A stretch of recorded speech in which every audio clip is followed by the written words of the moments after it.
नमस्कार साथियों। आज का हमारा टॉपिक है संसद की संयुक्त बैठक, ज्वाइंट सिटिंग। तो आज हम संयुक्त बैठक के बारे में विस्तार से चर्चा करेंगे, लेकिन सबसे पहले जान लेते हैं कि इसका प्रावधान संविधान में कहाँ किया गया है। तो इसका प्रावधान जो है संविधान के आर्टिकल 108 में किया गया है।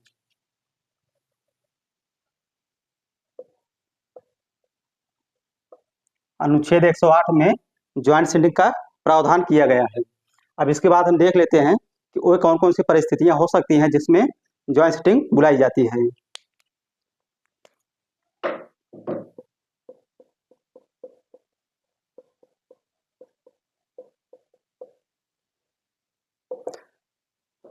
तो 3 कंडीशंस में ज्वाइंट सिटिंग बुलाई जाती है, जिसमें पहला है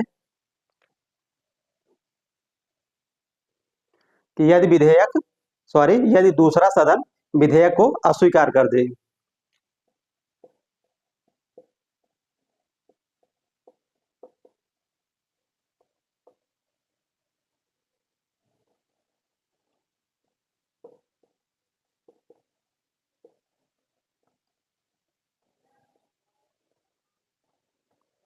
यदि दूसरा सदन विधेयक को अस्वीकार कर दे, मान लीजिए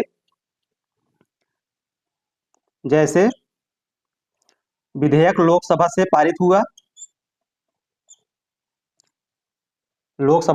हुआ, लेकिन राज्यसभा ने इसे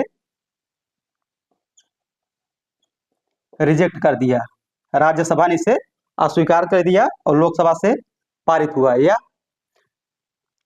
लोकसभा से पारित हुआ और राज्यसभा से पारित हुआ और लोकसभा ने इसे अस्वीकार कर दिया। तो इसमें पहला है यदि दूसरा सदन विधेयक को अस्वीकार कर दे। दूसरा नंबर है कि यदि सदन विधेयक में किए गए संशोधन को मानने से असहमत हो जाए।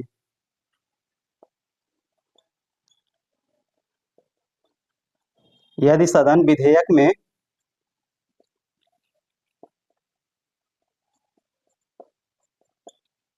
किए गए संशोधन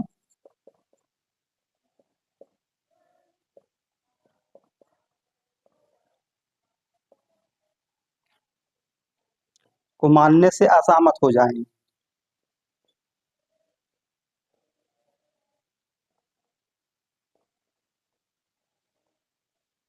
यदि सदन विधेयक में किए गए संशोधन को मानने से असहमत हो जाए, जैसे एग्जाम्पल में कि मान लीजिए विधेयक लोकसभा से पारित हुआ और इसके बाद यह राज्यसभा में जाता है और राज्यसभा इसमें संशोधन के साथ पारित करता है, लेकिन लोकसभा इसे मानने से अस्वीकार कर दे। इसी तरह राज्यसभा विधेयक को पारित करती है और इसके बाद लोकसभा जो है इसको संशोधित करती है, लेकिन राज्यसभा जो है उसको मानने से असहमत हो जाए।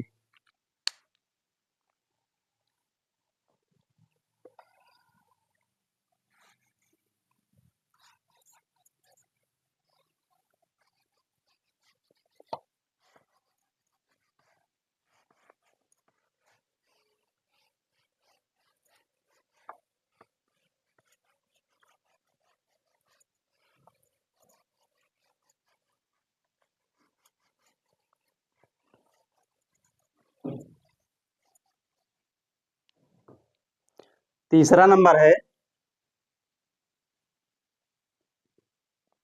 कि यदि दूसरे सदन द्वारा विधेयक को पास किए बिना 6 माह से अधिक समय हो गया हो।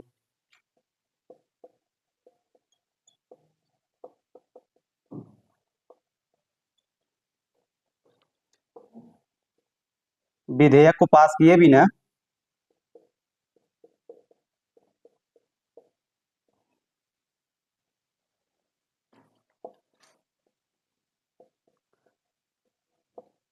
6 माह से अधिक समय हो गया हो।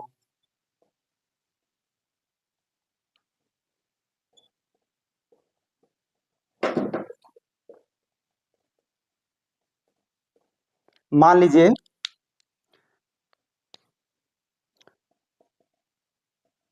कि लोकसभा से विधेयक पारित हुआ और यह राज्यसभा में जाता है और राज्यसभा इसे पारित नहीं करती है, बल्कि 6 माह से अधिक समय हो जाता है। यह विधेयक राज्यसभा में आता है, इसके बाद राज्यसभा से पारित होकर लोकसभा में जाती है और लोकसभा इसे जो है 6 महीने तक पारित नहीं करती है, 6 महीने से अधिक समय हो गया हो। ये 3 कंडीशंस है जिसमें संयुक्त बैठक बुलाई जाती है।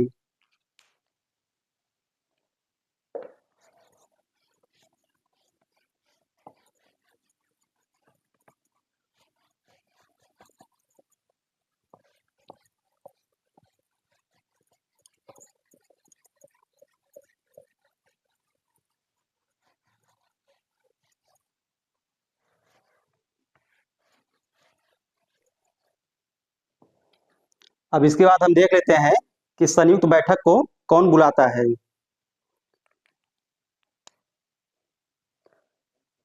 परिस्थितियों के बाद अब देख लेते हैं संयुक्त बैठक कौन बुलाता है।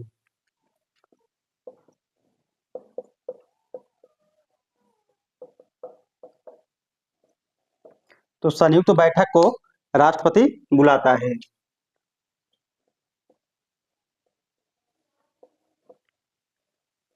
राष्ट्रपति बुलाता है और इसकी अध्यक्षता जो है लोकसभा अध्यक्ष करता है।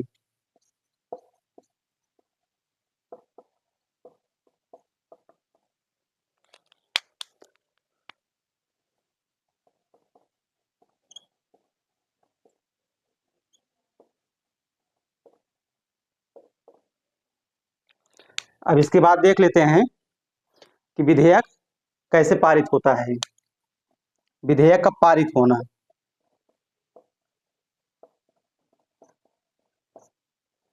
तो विधेयक जो है संसद के दोनों सदनों के उपस्थित और मतदान करने वाले सदस्यों के बहुमत से पारित होता है।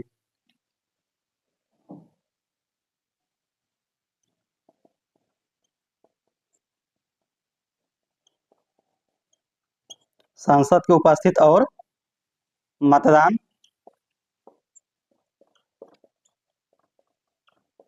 करने वाले सदस्यों के बहुमत से पारित होता है।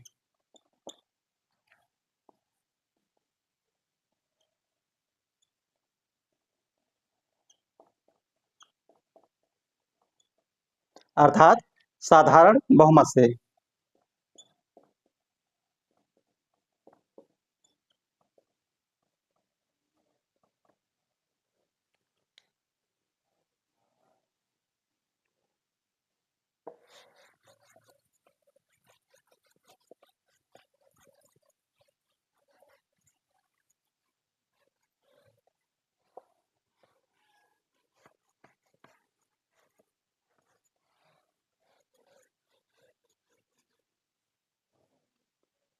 अब इसके बाद हम देख लेते हैं कि किस किस विधेयक के संदर्भ में संयुक्त बैठक बुलाई जा सकती है।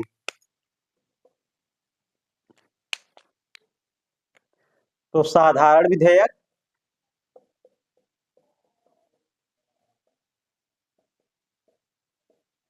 और वित्त विधेयक।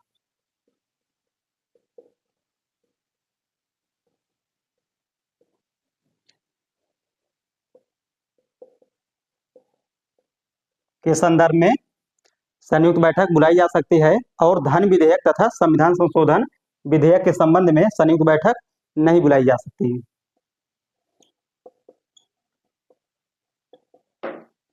प्लस संविधान संशोधन विधेयक।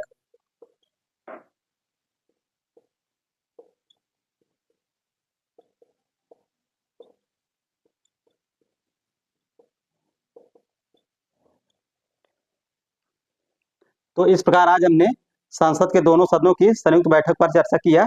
आशा करता हूँ वीडियो आपको पसंद आया होगा। धन्यवाद।